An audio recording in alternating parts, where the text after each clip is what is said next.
honestly, imposter syndrome is a real thing. There's a lot of that, but you come to realize that everyone is figuring it out. Everyone is figuring it out. So if you are willing to work hard, you can pretty much do whatever you want.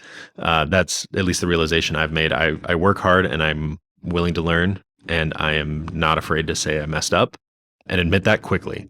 If you make a mistake, admit it quickly, work with the people you need to get it fixed, move on. Problems that fester, those will ruin you. I've seen that happen to some people. So yeah, that was kind of the mentality that I adopted as I was moving into this. The question came down, hey, come on as a controller. I said, yeah, I think I can do that. Yeah. Make the move, leave the family practice. That was scary. That was hard, unexpected. My mom was very supportive. That was great.